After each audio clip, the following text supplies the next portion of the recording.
Today, we're going to be doing the last licks of Lamed.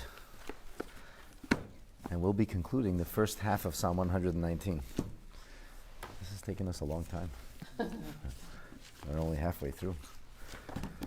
The nice thing is that, although we're kind of on the last of Lamed, the message of what we're about to learn is that this never ends. That's how you define Torah. Torah's very definition, as we'll see, is the notion of its non-ending reality. That'll be a primary focus, Mitzvot Hashem, of what we learn today. The last verses of Lamed comprise Pasuk, Tzadik Hey and Tzadik Vav, verses 95 and 96 of Psalm 119. And they're not mutually exclusive, as you'll see. But then again, they also kind of form a continuation of what we learned up until now. Let's take it from the top. We learned previously that David HaMelech implores Hashem that he should help him. He says, L'cha ani hoshiyeni, you should help me, ki fikudecha darashti, because I sought out your precepts. So David HaMelech now is going to make the case. And he says, here's why I need your help.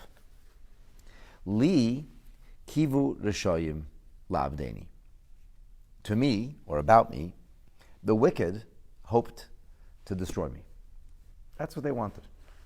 They wanted to kind of get rid of me. Eidoisecha ezbainan.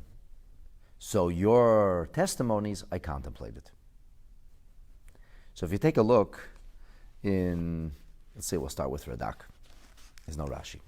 Rashi says, Tam. This verse provides the reason L'masha Amar Hoshiyeni, to that which David HaMelech said in verse 94. In verse 94 he said, L'cha ani Hoshiyeni. I need you to help me. Why?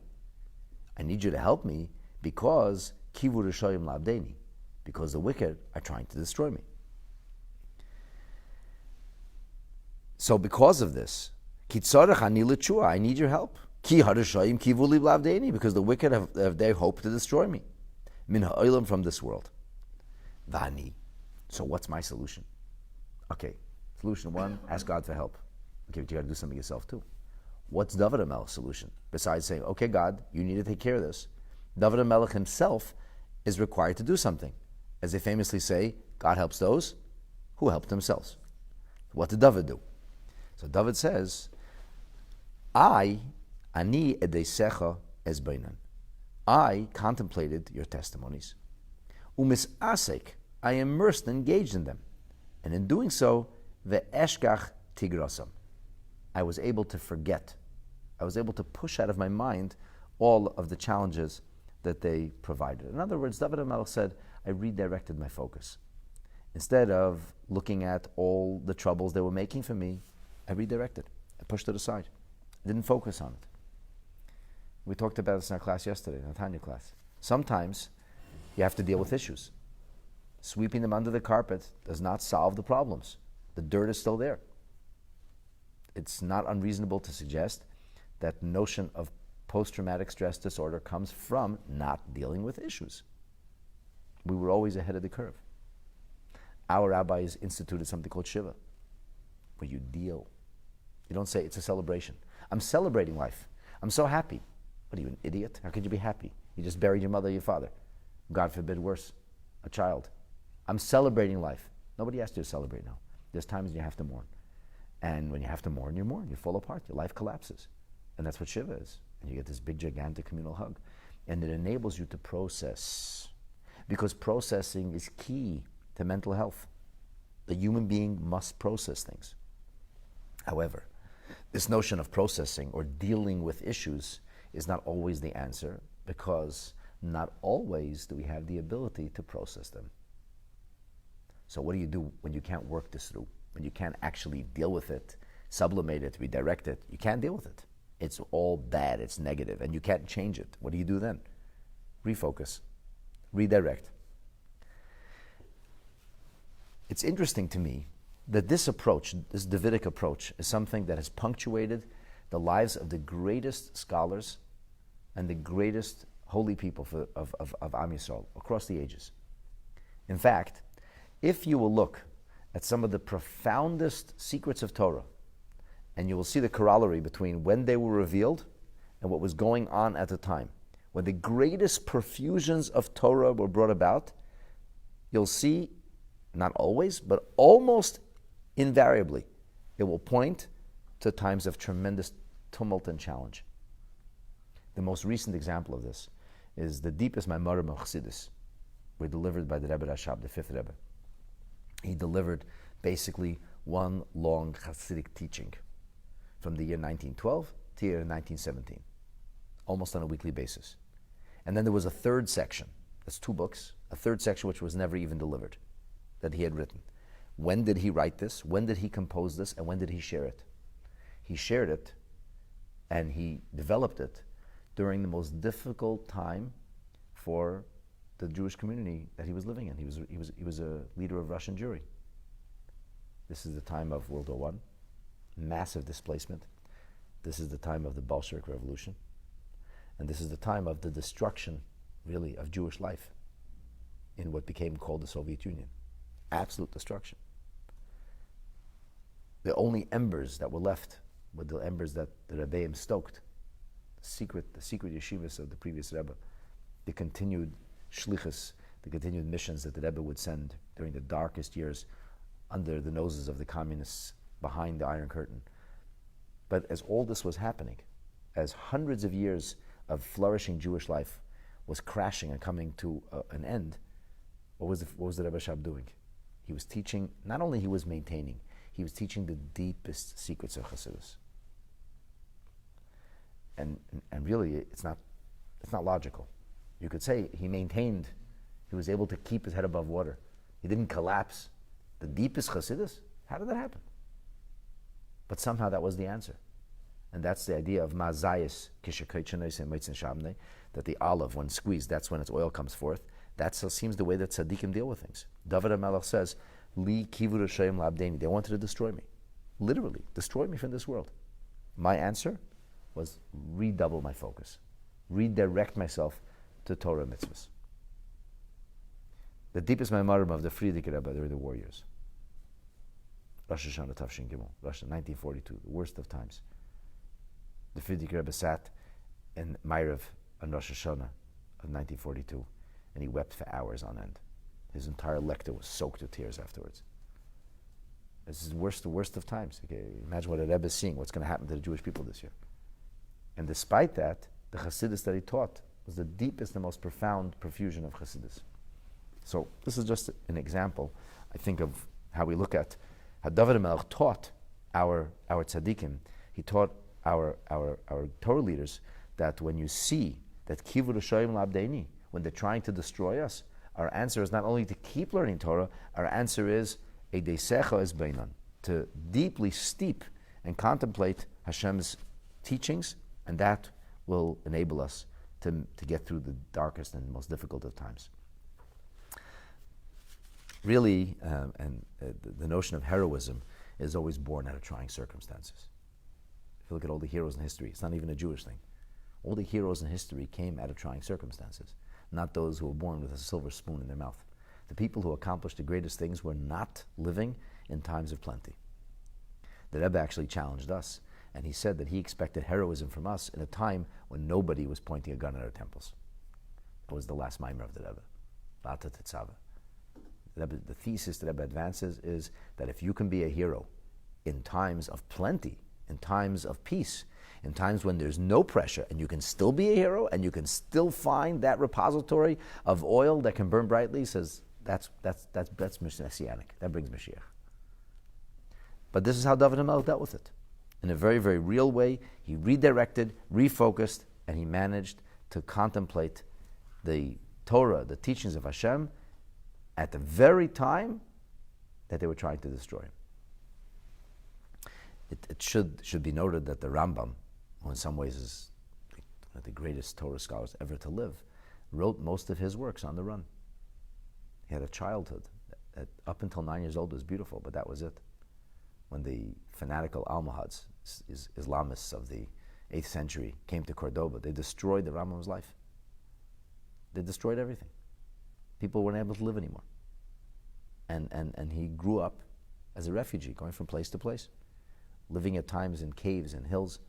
And how he became the greatest Torah scholar, I don't know. I really don't know. It's like unbelievable.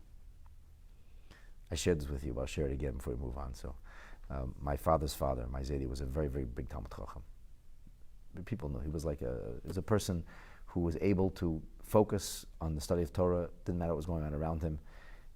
At some point, he went into business. He didn't want to be beholden to anybody, and he owned a sweater factory.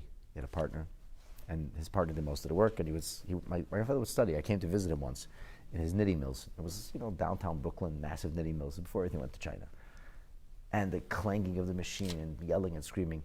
And I found my grandfather wearing like work clothes. I had never seen him wear clothes because I always saw him. He always looked like a rabbi anyway, but he was wearing work clothes with a cap and a work shirt, and he's sitting there with a little Gemara, and the din is going on around him, and he's just like he was oblivious to everything. He was sitting and looking at a little Gemara, and I said, "Sadie, what are you doing?" He said, "I'm giving a share." He used to give a share 3 times a week. People came from all over across New York, 3 times a week for for 30 years. Never missed 3 times a week for 2 hours, and he would a whole day prepare that class. He went through Shas 3 times like that.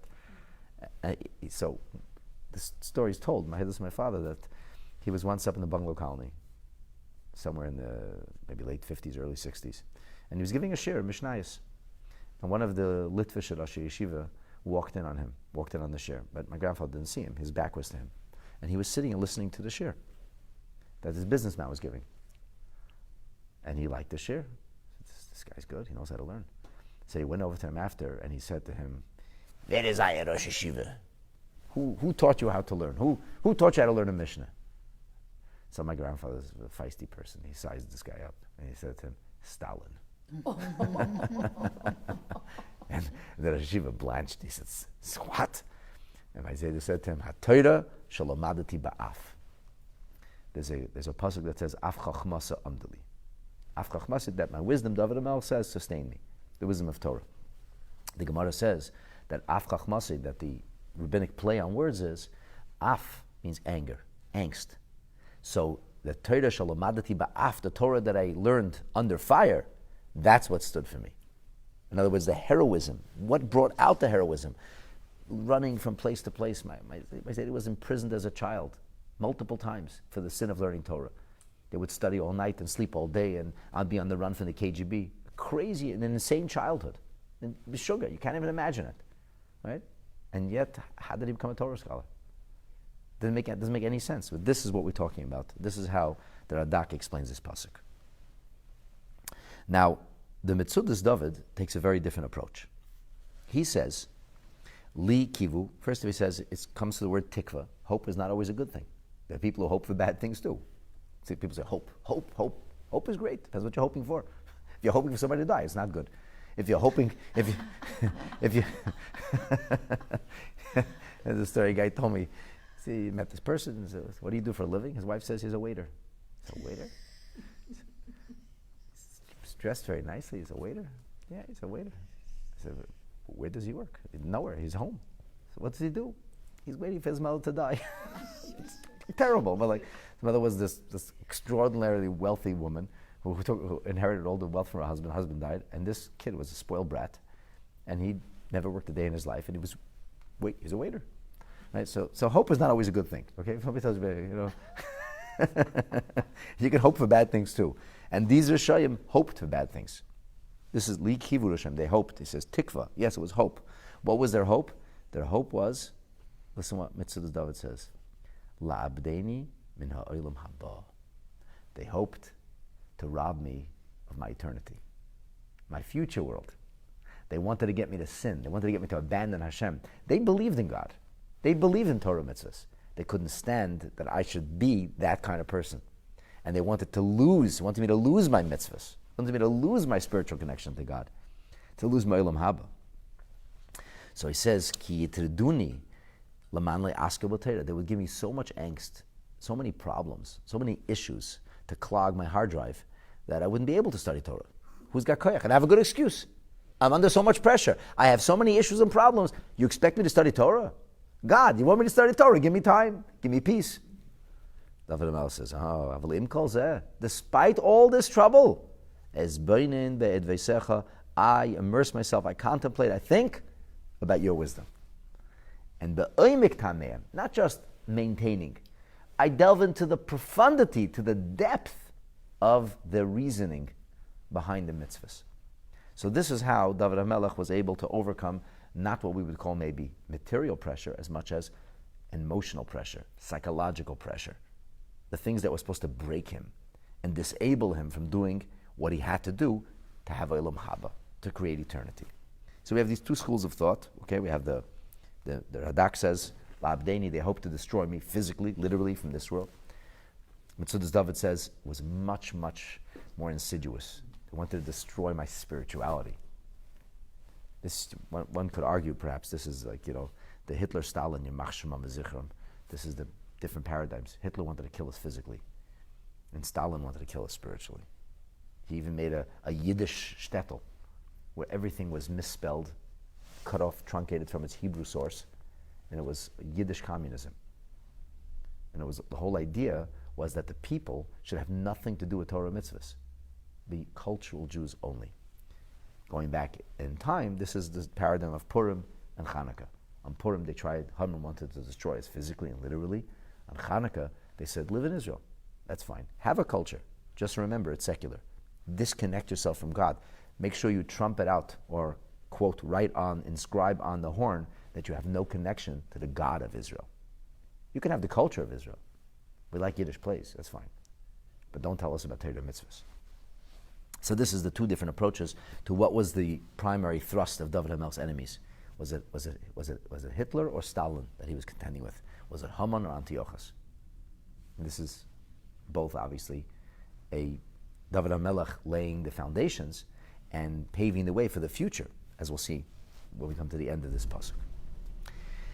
Now the Ibn Ezra follows also, I have to tell you, he comes before the Mitzvot, and he says, La'abdeni mechai ad. Interesting, he doesn't say, he doesn't call it Olam Haba, he calls it chai ad.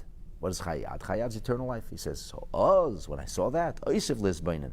I didn't study Torah as per prior to this realization. When I saw what they're trying to do, then I studied even more assiduously. Ki b'chol regei is godly say this. As I was doing that, more and more secrets were being revealed. Even though, ein lahem seif, even though really it's endless. You can never get the full essence of the mitzvah, as we're going to learn in the next verse, which finishes with the eternity. Okay, so I started off with the Radak. I gave you a sense of the past verse. This leads in a lead-in from verse 94, where David HaMelech asks to be helped, and then he makes the case for help. And in verse 95, he talks about what they wanted to do to him, how he overcame it. And Ibn Ezra leads that, Edesecha is bainan, I contemplated, and your testimonies, your mitzvahs, your Torah, and that despite the fact that in verse 96, we talk about the endless nature of Torah and the impossibility of ever fathoming the full depth, of ever learning the full profundity and the details of the Torah. Okay, so we see how it kind of flows both ways. I thought that it's interesting to note that the Meiri, in his commentary, he kind of sews both together. He says that la'abdeni, kivuli la'abdeni, min ha'olam hazeh, from this world, and that was B'tzareseim, with the torment that they made for me. Shahoyu mitzirimli, that they would torment me. Umin haba, and from the world to come, b'hatra dasamaisi, by burdening me. And by burdening me, they would turn me away from the ability to think and to function. So David HaMelech says, Va'al korchacham, and so, having no choice, edesecha es bainan. I reacted. They pushed me, I fought back. And that's what I did. I contemplated, and that's the greatest victory. People talk about the fact that the Holocaust, there was no opposition. We didn't fight back. That's ridiculous. Is that what it's about? If we could pick up a gun and be a brute? Some of us did that too. But the fact that there was any kind of defense, there was any kind of opposition to the Nazis, was astounding. It's like overnight, life melted down. People think that the people anticipated this, they knew this, they were living lives like we live. And overnight, the worlds collapsed. And the law enforcement was there. It wasn't simple. People didn't realize what's going on. But this I could tell you, that under the fire, there was tremendous faith. That people marched to gas chambers singing Ani Maamin. that people studied Torah. In the worst of times, in the Warsaw ghettos, there was active yeshivas, there was Torah study. The mikveh didn't close down until a week before the ghetto was liquidated. Jewish life flourished, and it continued despite it all. And that is the most amazing kind of resistance. Far more impressive than the resistance of guns and grenades and bombs, even if that's not popular in the material world. Even if spirituality means nothing to anybody, because we're here as a result of that spiritual heroism. And that's what David HaMelech talks about. That has always been our response. I'm not saying that we shouldn't defend ourselves. I'm not saying that we shouldn't resist. We should do all those things. But we should remember that ultimately our strength is in our spiritual pursuit, not in our material actions or defense. That too, but that's the superficial. The core, the source, the foundation is our Yiddishkeit. So, kind of to finish this off, it's very interesting. The Ma'am brings down from Rabbeinu Yitzchak Chiyun. He says that the truth is, I never did anything to these people. David HaMelech said, I didn't do anything.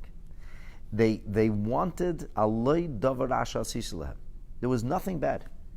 They wanted to kill me because of your mitzvahs. They couldn't stand the Yiddishkeit.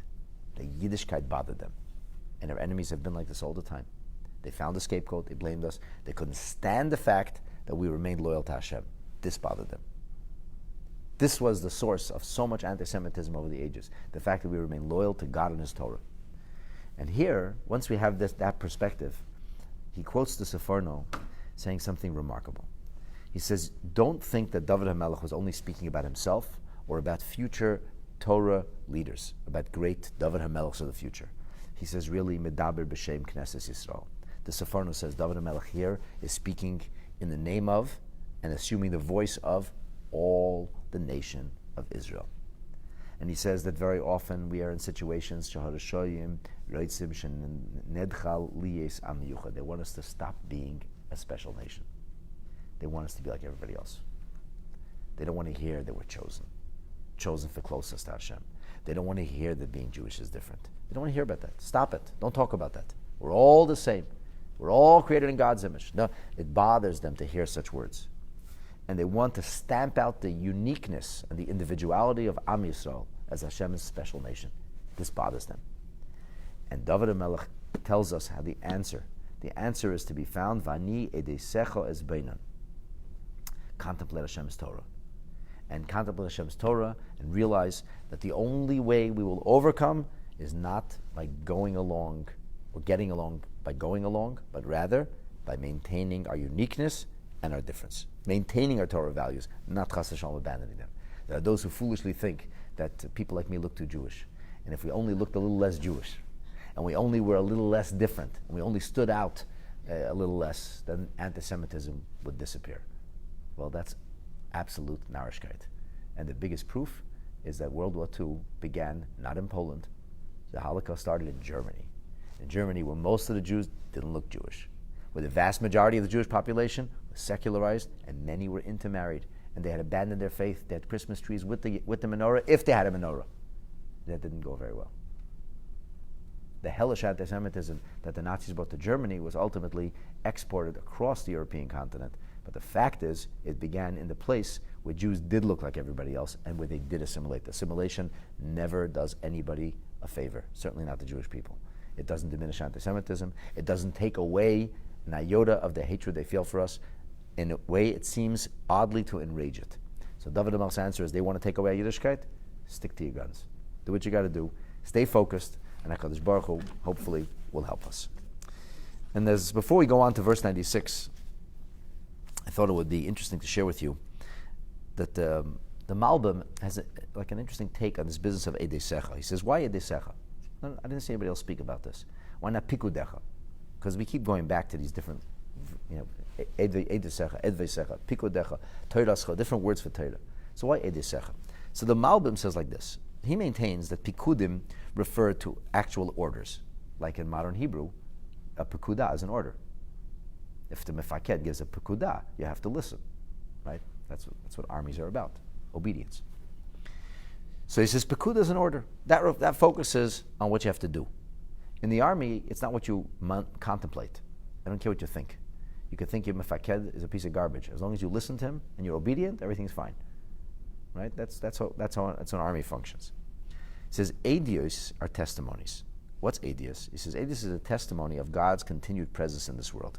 So where do we find testimony of God's continued presence in this world? So the Malbim suggests that this is to be found in the stories of the Torah.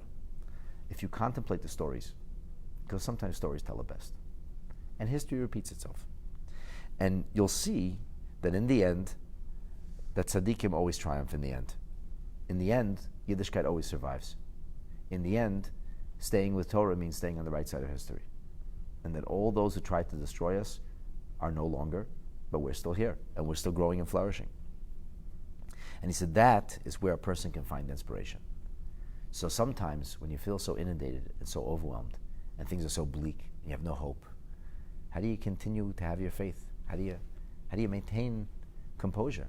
And even to assiduously dedicate yourself to Torah more so? How do you do that? So the Malbim suggests, look at the stories. When you look at Jewish history, and when you see the stories of the Torah, and the stories of the Talmud, and the stories of the Jewish heroism over the ages, and you see that in the end, the tzaddikim triumph, and in the end, Torah mitzvahs triumphs.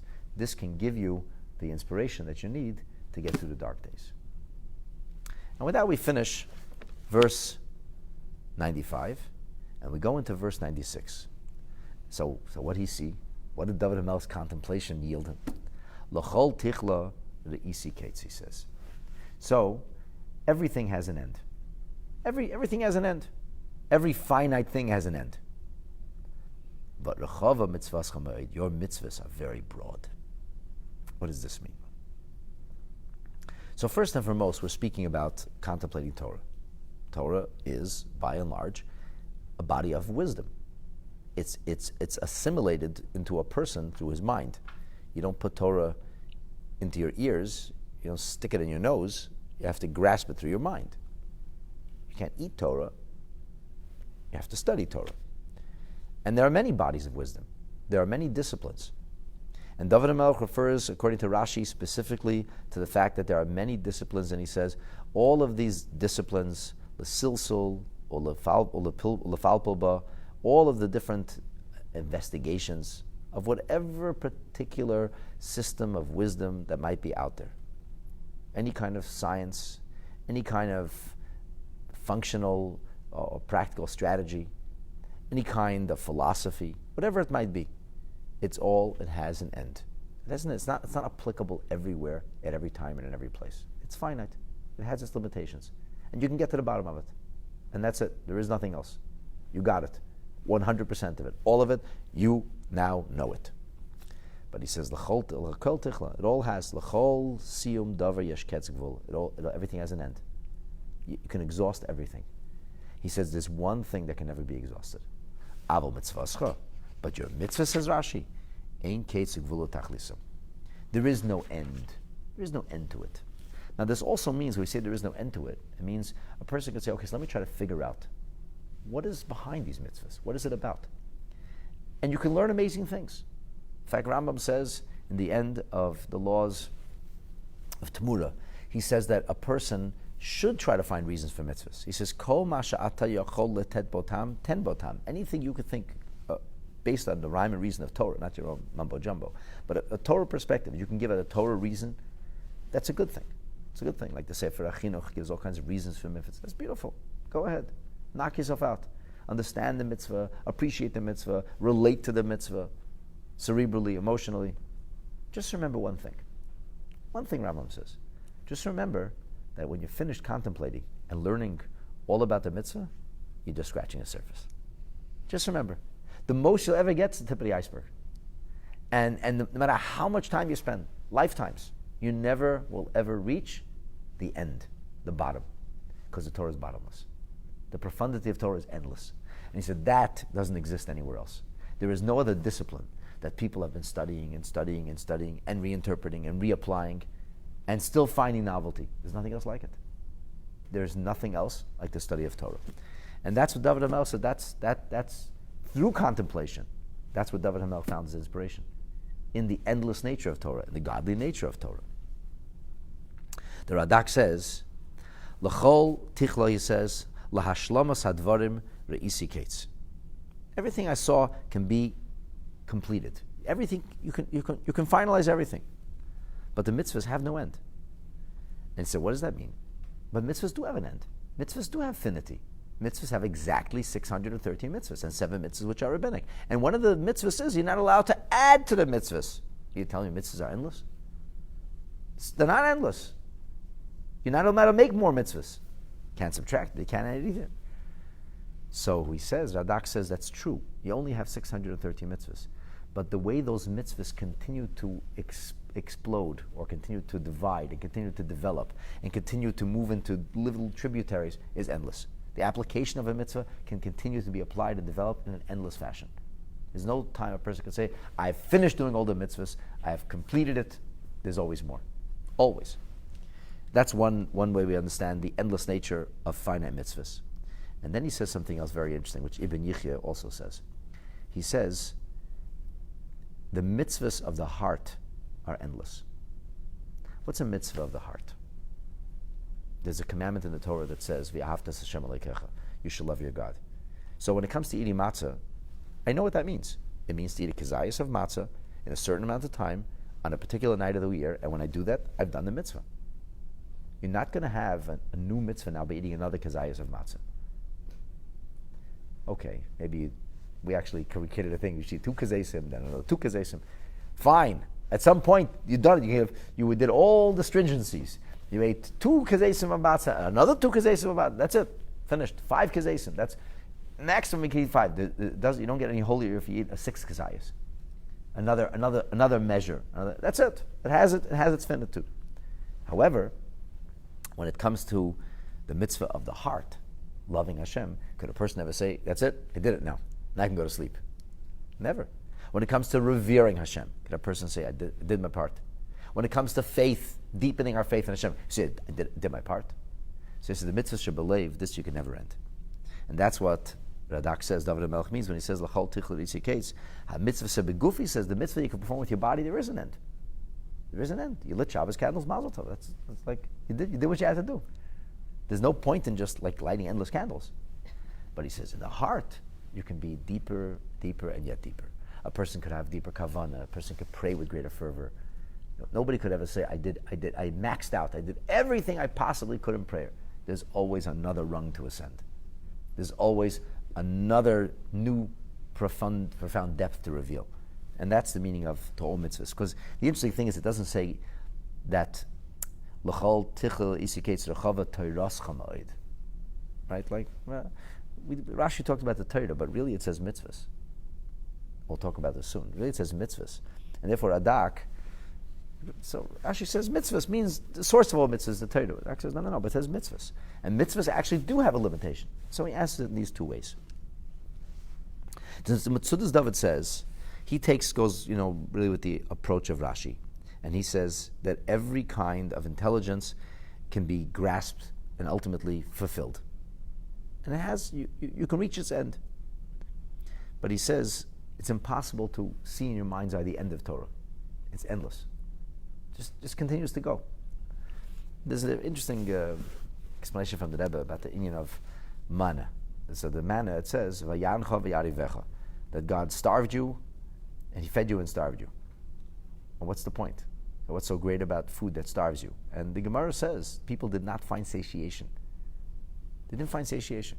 They would eat the manna. They would never be satisfied. They didn't die. Excuse me. They were able to maintain. 40 years they lived. They weren't malnourished. But they never felt satiation. So what's the virtue of this? And there's different reasons on a literal level. Satiation has a lot to do with eating with the eyes. It's very hard to feel satiated when you're just like eating crystals or whatever. It's like, there's an experience of eating that satiates. So the way that Rebbe explains this is that lechem and hashamayim is Torah. And the nature of any wisdom, any discipline is, you can learn it all. So people go to university. What for? To learn it, to know it. They go through their 8 years, 10 years, 12 years. Now I'm a doctor, now I'm a specialist, now I'm a lawyer, now I'm a professor, now I'm a PhD, whatever it is. You know it already. But when it comes to Torah study, we don't call you a chacham, we call you a Talmud chacham. Like the Pri Megadim says in his preface to his commentary on Shulchan Aruch, he says that the reason it's called a Talmud Chacham is because regardless of what happens, you always have to remain a student of the sages. You don't become a sage. You're learning from the sages. They tell a story that a rabbi was hired in a bunch of country bumpkins, a very simple place, but the poor guy needed to make a living. He couldn't find a job. And they came to visit him a few days later, and they found him studying. And they fired him on the spot. He said, what's going on here? We didn't even get started yet. He says, we hired a rabbi, you're still a student. That's what a rabbi's supposed to do. He's supposed to keep studying. And every year is supposed to keep studying Torah. And you never get it. You don't leave yeshiva and say, now I know the Torah already. You never know the Torah. Now I know how to learn, how to keep learning Torah. We go to a yeshiva not to learn the Torah, but to learn how to learn the Torah. But there's so many people that have different interpretations. Well, the thing is like this. The Torah, because it's endless, will have endless amounts of wisdom, and there are 70 dimensions to the Torah. And within those 70 dimensions, you can identify 70 dimensions. And there really is endless wisdom of the Torah, which should not be confused with people who twist the Torah away from its true meaning. No, I'm not talking right? about that. Right? Yeah. And this is just a fraction. But yes, that's correct. And it's all correct. And ultimately, if you understand it well enough and deeply enough, it all comes together, actually. They're not even really disparate. Really, they all come together. But the truth is that the nature of Torah is such that you'll be able to find endless new layers, and endless meanings, and new answers, and new explanations, and deeper explanations, and better explanations. And the more you learn Torah, the more you appreciate it. I learn the whole Chumash, right, every single week at the Parsha, since I'm a child, since I'm like 13 years old. And every year I understand the Chumash better. I learn it, I teach it. I spend so many hours a week learning the Chumash, weekly Parsha. It never gets boring. Never say, I learned this already. I once met a fool. And he said to me, what do you... I meet many fools, but this was a special fool. Because this fool claims to be a rabbi. That's the sad part. And there are rabbis who bring disrepute to our vocation. The rabbi said to me, so do you teach classes? I said, yeah. I said, I do a lot of classes. You teach the Parsha? I said, yeah. How many years are you doing it for? I said, I think our Parsha class is almost 20 years old now. He says, what do you tell them already? Didn't you teach the Parsha already? I'm like, you must be kidding, eh? He said, well, how many things there are to say in a Parsha already? I said, yeah, you should start learning a little yourself. Forget what you teach. I said, if you'll learn the Torah, you'll find that there's endless depth. Endless. It's never. You never say, okay, that's it. I've maxed out. I have nothing more to learn from this week's Torah portion. It's ridiculous. You learn the same thing again. You understand it in a deeper way. And people intuitively know that. So this is the concept of Torah, how Torah is so endless. And Torah brings us this amazing depth which cannot be found anywhere else. In the Yitzhari, he says something interesting. He says, everything, you can identify its benefits. Whatever it is, it has its benefits. And you can identify, say, okay, these are the benefits, these are the pros, these are the cons. You know what you're looking at. Yitzhari says when it comes to mitzvahs, you never know what the benefits of a mitzvah are. So not only the mitzvah is endless, even its benefits are endless. We never know the reward of a mitzvah. And we never know how a mitzvah has the ability to serve as a conduit for good things. And here, the Ma'amloya says that this is kind of a continuation of the previous verse, because the nations of the world, they come along to the Jewish people and they say, come join us. Be part of our civilization. Join our culture. Enough Torah. Study what we're studying, and we can all, so to speak, come together as one people, as one mass of humanity. And it sounds so nice. Unity, togetherness, oneness. But what they're actually calling for is the abrogation of the family, which Socrates called for. Socrates was a pretty sick dude. He actually wrote that they should take children away from their parents. And the early socialists believed the same thing. Should re-educate them. Early socialists didn't believe in family life. Socrates didn't believe in the family. He believed in destroying the nuclear family to create higher people, where there would be no poverty and there would be none who would lack, and everybody would be industrious. Right? This la-la land of impossibility. So the notion of equality and oneness sounds so beautiful until you realize that they're gunning for the abolition of the Jewish people. and then it's not so beautiful anymore. Then it's not so cute. It doesn't sound so sweet. The Rebbe's father once gave a sermon about this during the tumultuous years of the rise of communism in the early 20s.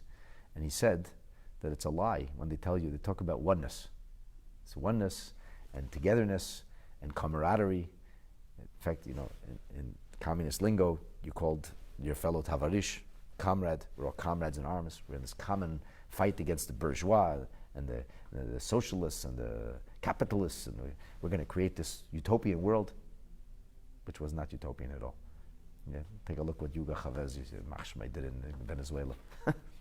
Took the richest country in South America, Central America, and bankrupted it because they're busy having equality. The whole thing, it's lunacy. It's pure evil. So this mishigas, this craziness, which sounds so good.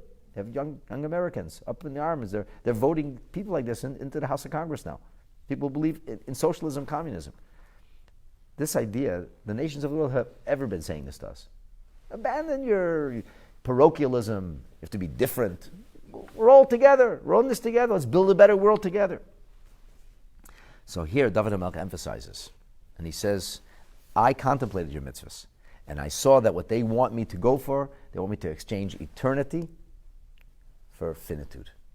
They want me to exchange that which is here today, gone tomorrow, for the eternal legacy that we receive from HaKadosh Baruch Hu. L'chol tichla re'isi kates. For all this, but rechava mitzvascha me'od. Your mitzvahs are indeed broad and endless. It's a longer story, but I'll tell you a vignette of it. I once got a call from a reporter, not so long ago. They were doing a story about, it's a pseudo-Jewish paper. I call it pseudo, whatever. So they were doing a story about a particular persuasion or movement within the world today, and of course it affects the Jewish people also, and it's definitely against the Torah, and I came out against it very, very openly because somebody had to. Somebody say the truth. It's not Jewish. Do whatever you want. Don't call it a Jewish value. And I was lambasted for it and attacked in the press, and a certain ex officio who was once a quote-unquote Jewish leader, today he actively undermines the Jewish community in Israel in the name of Judaism. Tried to have me remove my chaplaincy. It was a very, very difficult, like an unbelievable situation.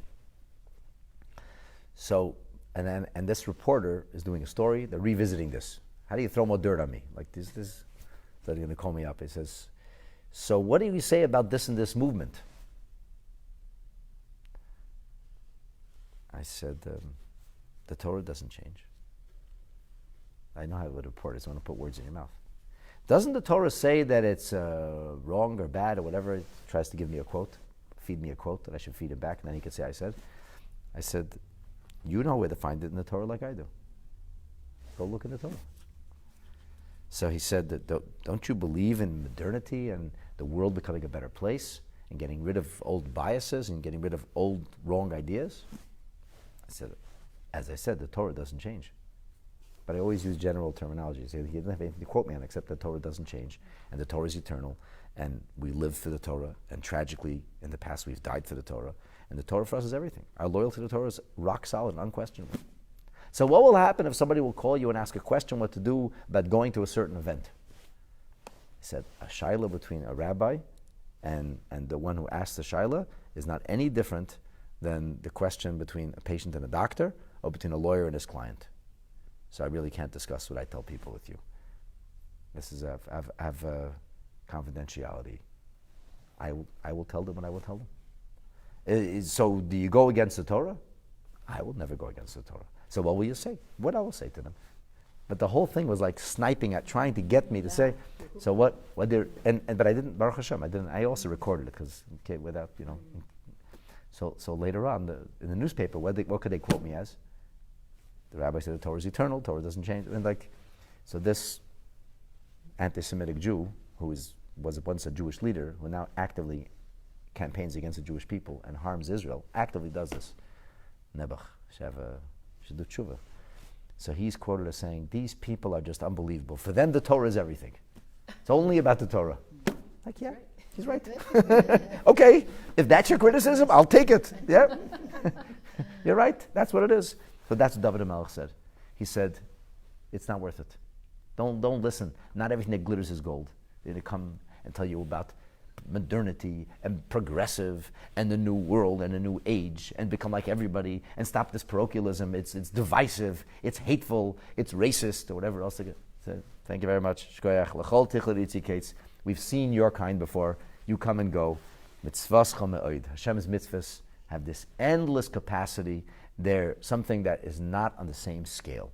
And we're not going to trade our Torah and mitzvahs for the mumbo-jumbo of today, which becomes the forgotten nature of tomorrow. So this is all what we would call on a pshat level. And now let's delve into this. Let's delve into this business of the endless nature of Torah.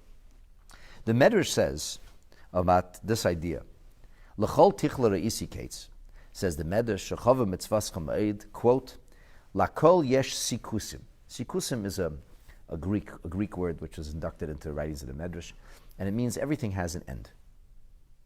Everything has an end, has a border, has a boundary. It concludes. Shamayim va'aretz yesh lehem sikusim. Heaven and earth have an end. The universe is not endless. It has a beginning and an end. What that means, how do we fathom it? I don't know. That's not my job to fathom. It's beyond my pay grade. But everything has an end. It's a beginning and an end. Chutz midavar echad. There's only one thing, she'en lesikusim, that has no borders. Ve'ezoi, and what is this? Zoi haTorah. This is the Torah. Shenemer, as it says in the book of Job, Arucha me'eretz mida uruchava miniyam, that the Torah is broader than the earth, and it is wider than the sea. So the earth and the sea are a euphemism for creation, for the cosmos, and that has a limit, and this doesn't. The Torah is the only thing that's actually limitless. It's interesting that the Ibn Ezra, in his commentary in this pasuk, he says that kates can mean a beginning or an end. It really means a border. It doesn't mean the end. And he brings a number of examples. And it's interesting that one of the examples he brings is from the Shemitah year, which is supposed to cancel debts. And there's actually a machlekes rishonim. Rambam holds it gets canceled at the end of the year. Rashi and the Rosh hold it gets canceled at the beginning of the year.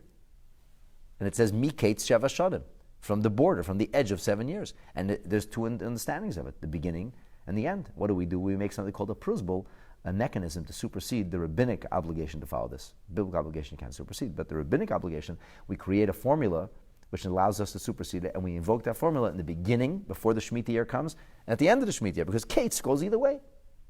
So really, kates doesn't mean an end. The Torah is endless. It means the Torah is borderless. It doesn't have a beginning. The world has a beginning. There's a Bereshis bara. The narrative picks up at some point when God's creating the world. But the truth is that the world is eternal. I'm sorry, the Torah is eternal. The world isn't. The world is finite. Finitude has a beginning and an end. It has to. It has poles. Torah has no poles. There's no beginning, no end. It's from God. God is endless. God is not endless. God's beginningless.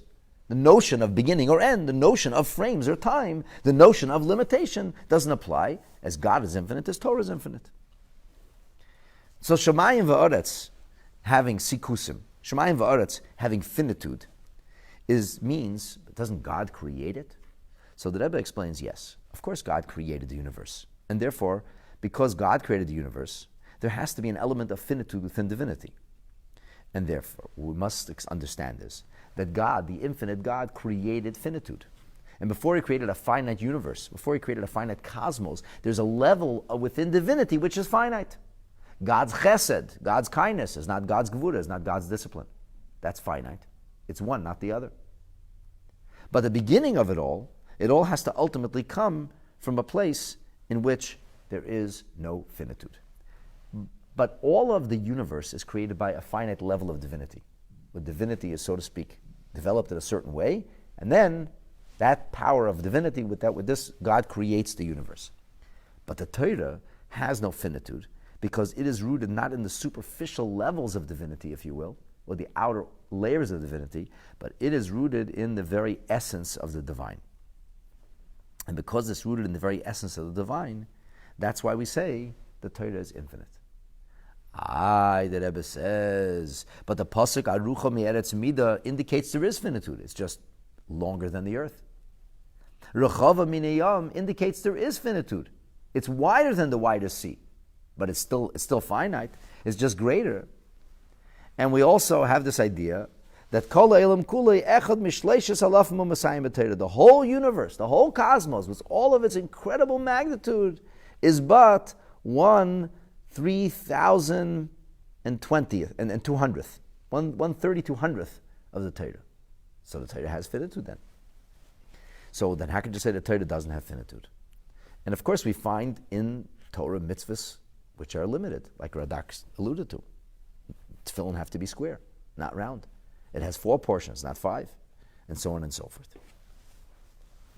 So the answer to that question is that there are 2 elements in Torah. There is a limited element of Torah, the way Torah applies here in this world, and that has its finity. The halacha has to be a certain way. But then there is another element of Torah, and that really is the deeper secrets of Torah, what's called Pnimius HaTorah. And the deeper secrets of Torah, this has no end. The Torah applies to life here on earth. And therefore certain mitzvahs, like Radak says, will have finitude. You did the mitzvah, mazel tov. There's nothing more to do. This mitzvah, you can move past now. Move on to your next mitzvah. However, when it comes to the concept of the secrets of Torah, when it comes to what this represents and what this is coming from, and here, when we come to the study of the mitzvahs and the reasons of the mitzvahs and the profundity of the mitzvahs, the spirituality of the mitzvahs, for this there's no end. And that's what we call Pnimius HaTorah, has Ein Sof Ugvul. It has no beginning, no end. And that's why Moshe Rabbeinu and the Avos have been learning Torah in Gan Eden for 3,000 years. And when Mashiach will come, they'll reappear here on earth, and Mashiach will teach them Torah also. Teach us Torah, teach them Torah. So the thing is like this. Taking this in an even deeper level. If the cosmos are created, they also have to have an end in sight. Nothing that has a finite beginning can actually go on for infinity. That's self-understood. And therefore, when we say that the Torah is Rechava Mine Yom, in some way, we're talking about the Torah as it's compared to the material world. That's what we have to be talking about, because the material world has a beginning, it's Bereshis Bara, therefore it has to have an end. So we say that the Torah is much wider or broader, but it's a figure of speech. But the Rebbe suggested on a deeper level, what's really being said to us is that we, through the observance of mitzvahs and study of Torah, are given the ability to impregnate a finite world with infinite meaning. There's a place where Torah mitzvahs, which are infinite, intersect with a world which is finite. And that is that we can find an infinite level, so to speak, of holiness in this world, despite the fact that the world is finite. But if we utilize the world to create and generate the energy of Torah mitzvahs, so then we have impregnated this world with a sense of infinitude. Now, obviously, the world can't be really, really infinite, because nothing in this world is really infinite. It's the only thing you have infinite, a figure eight or a circle. There is no real metaphor of finity, of infinitude in this world. We don't even have the ability to understand infinitude, obviously. You know, I once said to Rabbi Yochanan that the Rebbe said that every mitzvah has an element of bligvul, a limitless in every mitzvah. So he said, for example, how could you have limitless giving of tzedakah? At the end of the day, there's only so many poor people. So if you have $60 trillion, at some point you give every poor person a handout of $100,000, there'd be no poor people left. Maybe if all the rich people in the world came together to do that by their own volition, they could actually wipe out poverty once and for all. They probably could do that. They probably could. I don't think they will. They probably could. So then that's it. The mitzvah tzedakah will be over. Nobody will be needy then. Everybody will have what they want. Imagine. A Mashiach will come, it will be like that. So what does it mean to give tzedakah infinitely? So he said, infinitude of tzedakah means that a person will say, I will never say no. There will be no end. No matter who comes, no matter when they come, I never say, that's it, I had enough. I've taken care of 200 people today, enough. Well, no matter how many people will come, I'm prepared to engage in an infinite way. Even though, of course, I'm only going to be dealing with finity because I'm in a finite world. So a Yid could devote himself to Hashem in an infinite way. This is what we call b'chol nafshecha, b'chol levavcha, with all your heart, b'chol nafshecha, with all your soul, b'chol meidecha, with all your means. With all your means whatever I have, I give. and I go beyond what I can give, and I continue to give, and I serve Hashem in a limitless way. I don't have a time to say, okay, God, okay, that's it, till here. Now you're pushing me already. B'chol moedecha means there's no end. It's my life. I pay my life. Whatever it's going to take. I don't have a price. See, everybody has a price, but really, a yid doesn't have a price. That's the meaning of Mesiras Nefesh. They tell a story that a person once came to Abraham Lincoln and he wanted to get his son out of the draft, and he offered him $10,000. He was a big supporter of his campaign, and he had managed to get into the Oval Office. And the president said, "I'm honest, Abe. I'm sorry. If there's going to be a war, we're going to have to fight with integrity. I can't take any bribes." And the guy came closer, and the war began. And now he got really, really nervous. He didn't want his son to go to war. So he came back, and he met with the president, and he offered $15,000. And once again, the president politely declined, said, "I value your contribution very much. I know you've been a great friend. You have to understand, I'm president of the United States. I swore in the Bible. I'm honest." And then he came a third time when his son actually got drafted to somehow get him out of the draft. And he offered him $25,000. It's like offering somebody $1 million or something today. And the president lost it. And he started to yell at him, "Get out of my office, never want to see you again." Like, he was so mean. He was so uncompromising. And the man said, okay, you don't have to scream like that. Why are you so upset? He says, "You're getting darn close to my price now." See, everybody has a price. But there's one thing that doesn't have a price. A Yid's devotion to Yiddishkeit has no price. And we've paid the ultimate price, which is we have nothing else to pay. They take our life away. We've paid the ultimate price also.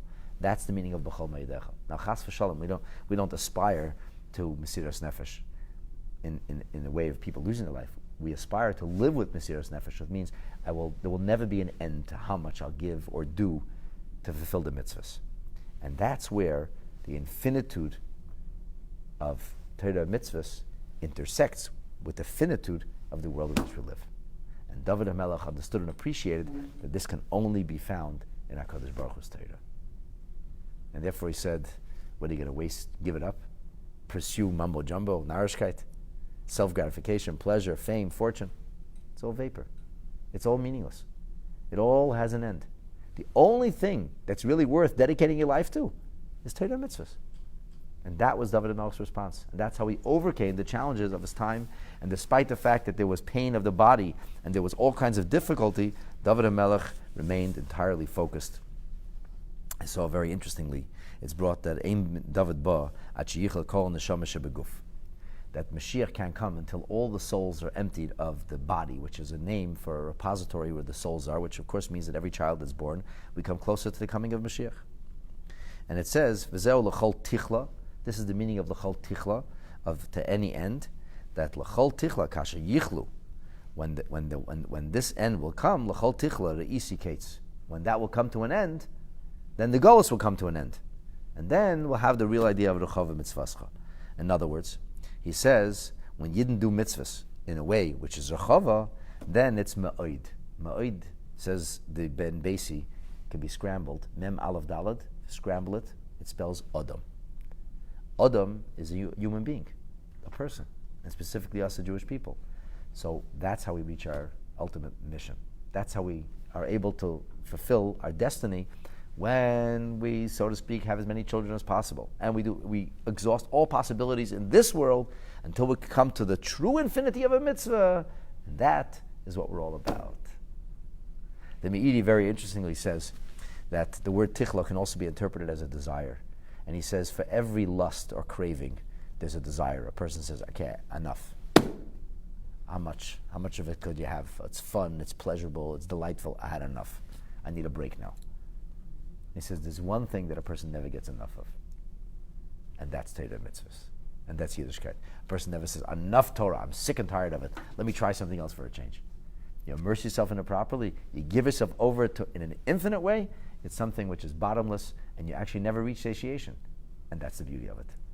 Because it's endless, because it's infinite, through it, we the Jewish people develop our neshama and are able to have the most remarkable connection to HaKadosh Baruch Hu. And then with this we conclude, this is the last licks of Lamed, we conclude the letters of Lamed, and the first half of Psalm 119. I noted that the letters of Lamed, the verses of Lamed, have actually 49 words in them. which I thought was interesting, because there are 49 gates of wisdom, right? But the Shara Chamishim, that's infinity, we can never reach. And that's how we finished off with the Chol Tehillim, the Chovah Mitzvahs Chomayit. You never reach it, never bottom out, right? You can only do your best, but that's how you get to B'chomaydecha. That's how you get to infinitude, when you transcend your own finity.